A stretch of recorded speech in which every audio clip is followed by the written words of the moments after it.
Hey guys, in this video I will show you how you can get free rolls on Dice Streams. So make sure to watch the video till the very end. And let's begin. First of all, open any type of preferred browser on your mobile device and search for better mods. Now a bunch of websites will appear in the search results. Simply select the first one and you will be redirected to this web page. On this web page, various game mods will be available for you to download. So either you can look for the Dice Streams app manually through the website or just search for it using the dedicated search bar at the top after searching for it. Tap on the app tile and you will be sent to this injection web page. Here, tap on the Start Injection button and the injection will be started.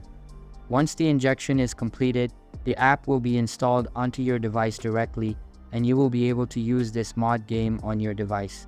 So that's basically how you can get free rolls on Dice Streams. So that's all for this video. Hope you liked the video. Thanks.